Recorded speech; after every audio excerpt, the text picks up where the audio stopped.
எல்லாருக்கும் வணக்கம்.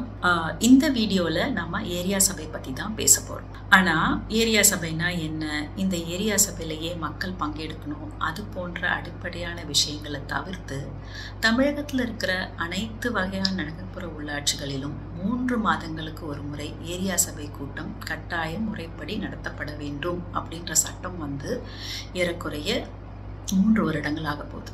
ஏறக்குறைய இல்லைங்க, இந்த ஜூன் வந்தால் 3 இயர்ஸ் கம்ப்ளீட் ஆகுது. அப்போது இந்த 3 ஆண்டுகள் முடிவடையும் நிலையில் தமிழகத்தில் ஏதாவது ஒரு நகர்ப்புற உள்ளாட்சியிலாவது அனைத்து ஏரியா சபை கூட்டங்களும் முறையாக நடைபெற்று வருகின்றனவா அப்படின்னு நீங்கள் கேட்டிங்கன்னா இல்லை அப்படின்றது தான் எங்களுடைய வருத்தமான ஆனால் ஆணித்தரமான பதில்.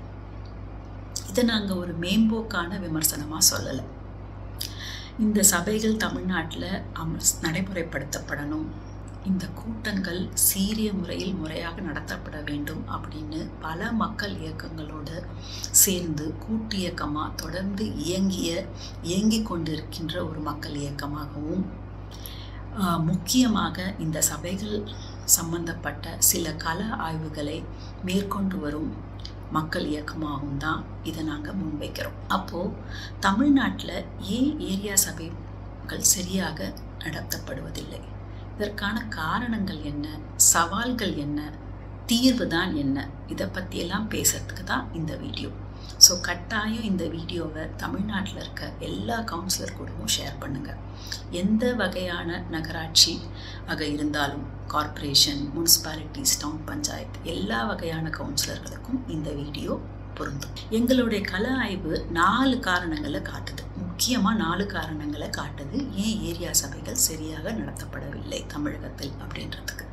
முதல் காரணம் என்னன்னு பார்த்தீங்கன்னா, ஏரியா சபைக்கான அறிவிப்புனா உங்கள் வார்டில் ஏரியா சபை நடக்குதுன்னா எங்கே நடக்குது, என்னைக்கு நடக்குது, எப்போ நடக்குது, என்ன அஜெண்டா, இந்த விவரங்கள் தான் ஏரியா சபையுடைய அறிவிப்பு. இந்த அறிவிப்பு ஏரியா சபை மக்களுக்கு முன்கூட்டியே சென்றடையாதது தான் பரவலாக மக்கள் ஏரியா சபை சில இடங்களில் நடந்தால் கூட பங்கெடுத்துக்காததுக்கு முக்கிய காரணமாக சொல்லப்படுது. சில பகுதியில் இருக்க ஏரியா மக்கள்கிட்ட நாங்கள் நேரடியாக பேசும்போது, உங்கள் ஏரியாவில் ஏரியா சபை நடந்ததாமே, நீங்கள் பார்ட்டிசிபேட் பண்ணீங்களா அப்படின்னு கேட்கும்போது அவங்க என்ன சொன்னாங்கன்னா, எங்கள் ஏரியாவில் ஏரியா சபையா, எங்களுக்கு தெரியாதே அப்படின்னு சொன்னாங்க.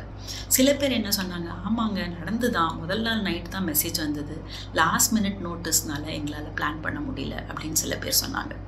சில பேர் என்ன சொன்னாங்கன்னா, நடந்ததே எங்களுக்கு மறுநாள் நியூஸ் பார்த்து தான் தெரியும்னு சொன்னாங்க.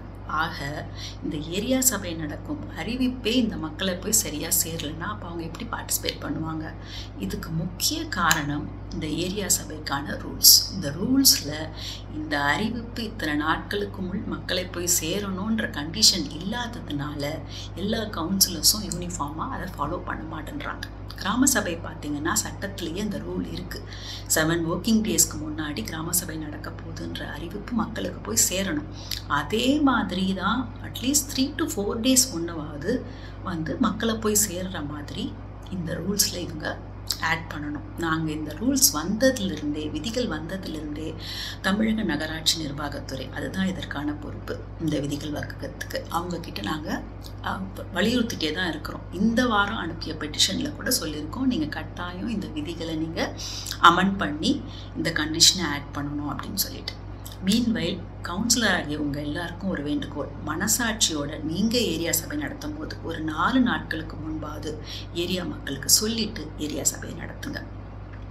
ஏரியா சபையோட முக்கியமான நோக்கமே ஏரியா மக்கள் வரணும், உங்களை பார்க்கணும், பிரச்சனைகளை சொல்லணும் அப்படின்றது தான். ஸோ அவங்களுக்கு தெரியாமல் நீங்கள் ஏரியா சபை நடத்தினா என்ன பிரயோஜனம் சொல்லுங்கள்?